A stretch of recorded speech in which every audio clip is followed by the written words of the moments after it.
William. Saya Farid Lago. Saya Emi Grace Putera. Ya, sekian perkenalan dari kami. Langsung saja kita masuk di materi morfologi di sekolah dasar. Nah, sebelum kita masuk materi, kita ada permainan. Kita ada main tebak-tebakan. Nanti siapa yang bisa jawab ada hadiahnya. Yeay.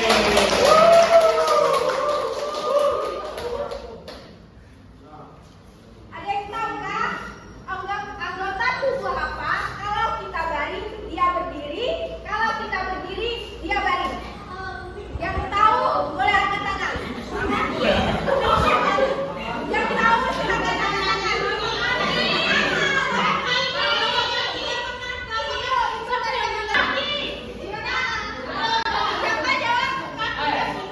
Ya, kaki.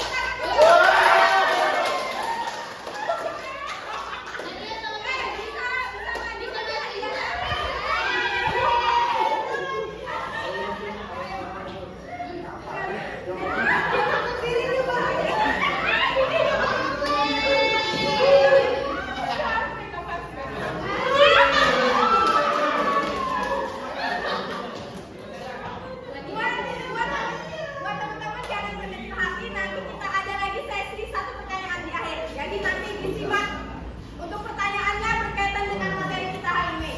Oke, kita masuk ke materi. Apa itu morfologi?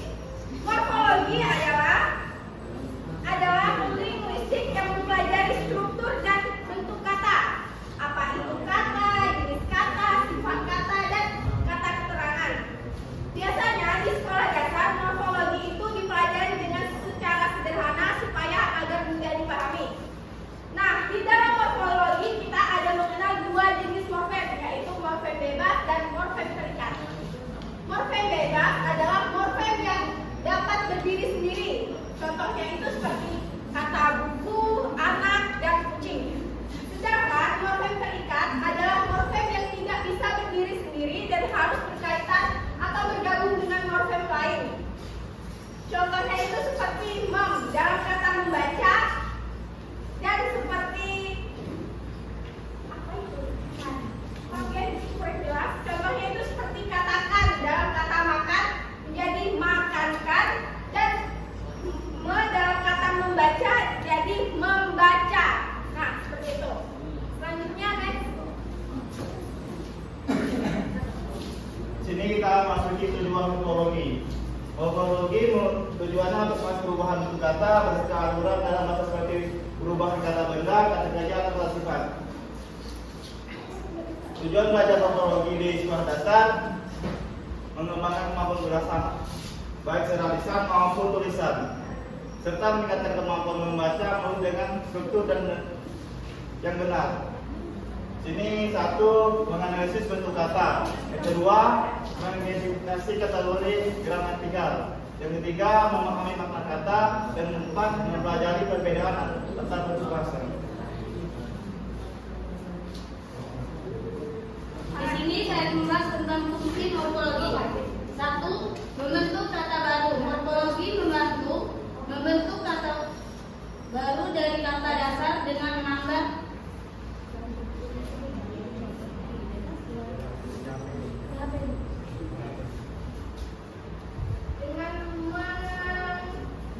menambahkan imbuhan.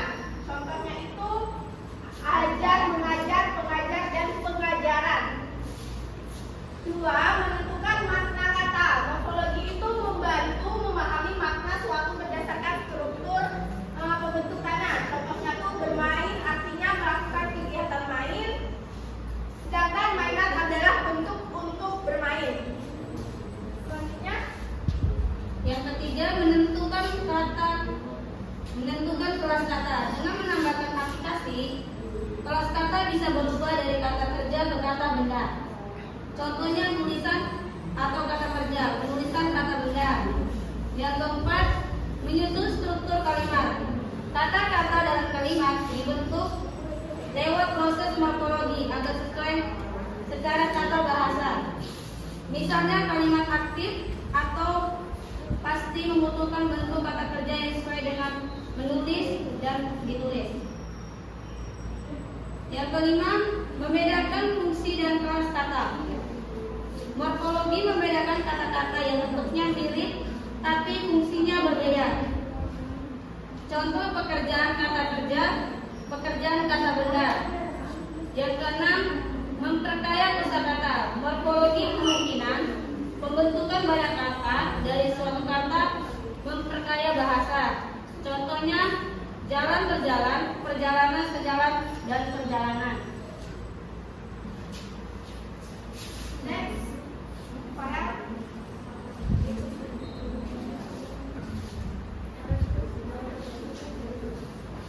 Selanjutnya kita masuk di karakteristik morfologi. Pertama ada fokus pada morfem, menjadikan morfem sebagai unit dasar analisis, mengajikan peran morfem dalam pembentukan kata. Yang kedua, identifikasi proses, mengidentifikasi berbagai proses pembentukan kata, memahami mekanisme pembentukan struktur kata.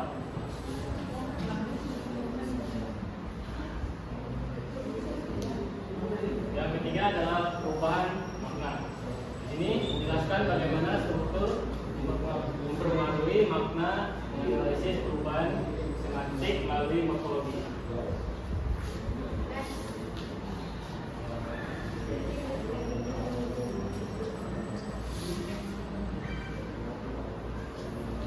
Sini saya mau menjelaskan ciri-ciri morfologi pembentukan verba. Verba tercipta lewat afixer yang menempel pada verba dasar, nomina dasar, dan preposisi.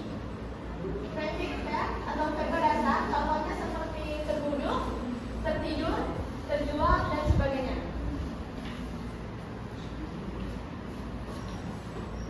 Nomina dasar adalah kata benda yang memiliki bentuk dasar dan tidak memiliki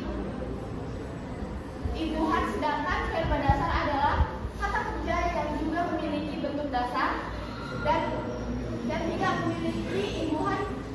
Contohnya, nomina dasar adalah rumah, meja, buku, sedangkan contoh verba dasar adalah makan, minum, lari. Prefix atau preposisi, tidak semua preposisi dengan awalan ter mampu membentuk verba seperti terdengar, terbangun, tertentang, dan sebagainya.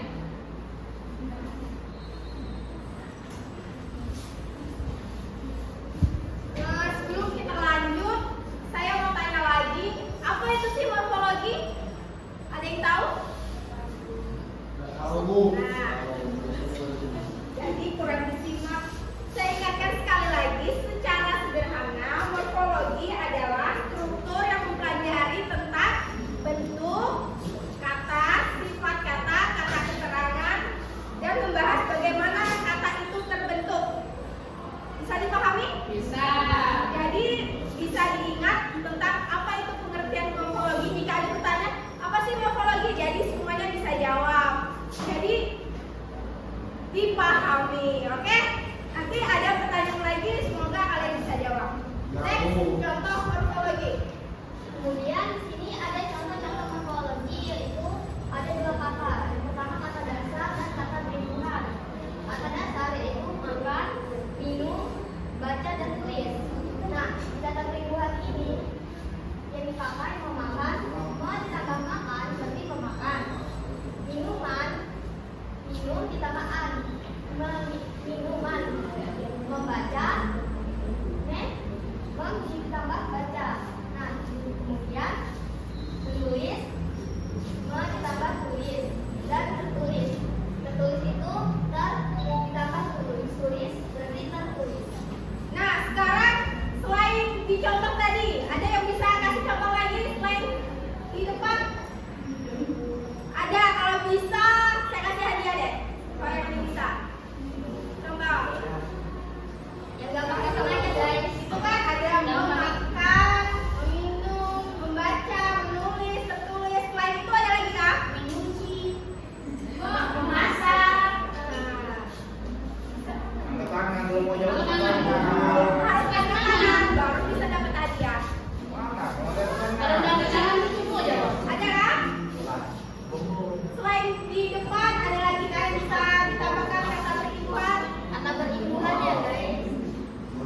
mencintai anjing. Masuk ya. Oke, kita next karena itu kurang tepat ya. Next.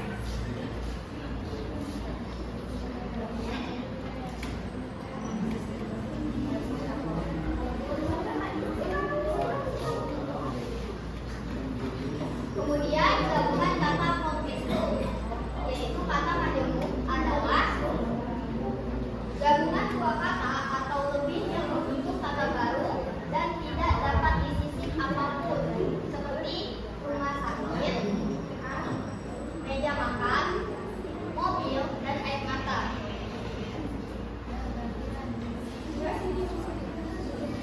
Kemudian kata bentuk dengan awalan dan akhiran, pekerjaan, pe ditambah kerja dan ditambah an.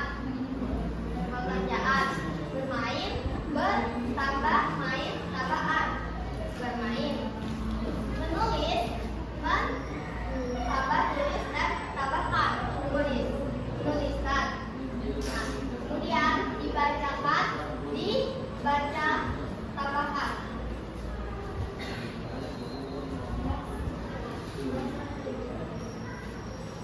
Oke, selanjutnya cabang morfologi. Yang pertama morfologi derivasional.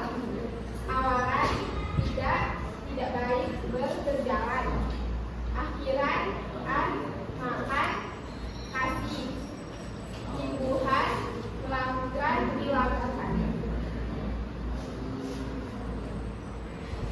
Yang pertama morfologi derivasional adalah pembentukan kata baru dengan mengubah arti atau jenis kata. Contohnya ajar, pengajar, mengajar.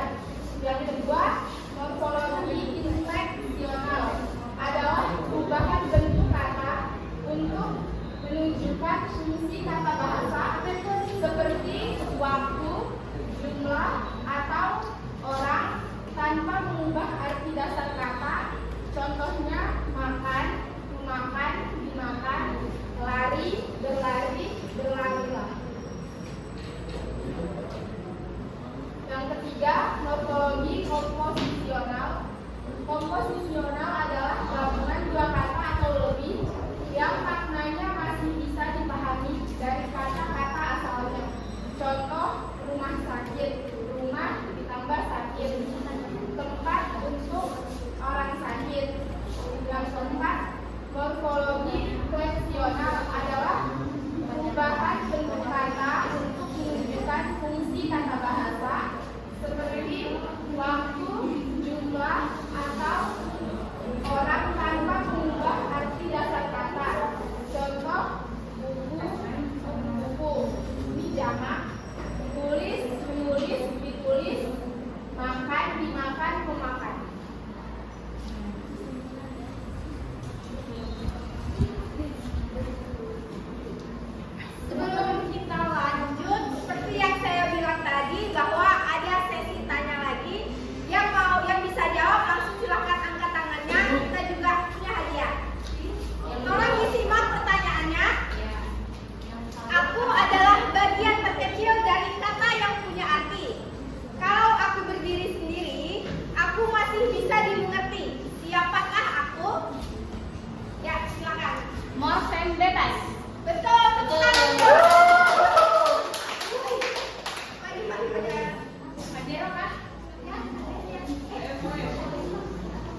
kami dari kelompok 4 ingin bertanya,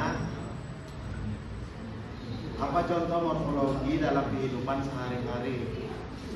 Ya, di sini kami akan menjawab pertanyaan-pertanyaan.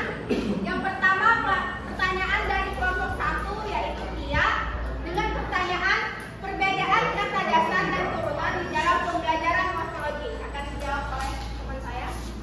Dalam morfologi, kata dasar adalah kata asli tanpa imbauan. Sedangkan kata turunan adalah kata dasar yang sudah diberi imbauan. Bisa dimengerti? Oke. Sekarang kita lanjut ke pertanyaan kedua yaitu dari kelompok 3 Wulan. Kenapa kita perlu mempelajari kata dibentuk padahal kita sudah bisa bicara sejak kecil? Itu saya sendiri yang akan menjawab. Karena kita perlu memahami struktur bahasa dan juga meningkatkan keterampilan menulis dan membaca serta mempermudah belajar bahasa. Contoh sederhananya itu seperti jika kita tidak mempelajari morfologi di dalam bahasa, kita tuh tidak tahu bagaimana sih kata itu terbentuk. Contohnya membaca. Jika tidak ada morfologi, kita tidak tahu kata membaca itu terbentuk dari situ, seperti itu. Bisa dipahami? Oke. Selanjutnya pertanyaan terakhir dari kelompok 4 yaitu Yuda. Apa contoh morfologi dalam kehidupan sehari-hari? Itu akan dijawab oleh guru saya. Contoh morfologi di sehari misalnya terdapat pergunungan, pantai, sungai sebagai yang jika dipengaruhi oleh tindakan negatif manusia akan berikan pada kerusakan. Selain itu, konsep morfologi juga erat terkait dengan faktor erosi, pengendapan atau penggunaan lahan, ketebalan tanah serta penggunaan air. Ya, bisa dimengerti yang bertanya kelompok 4? Bisa.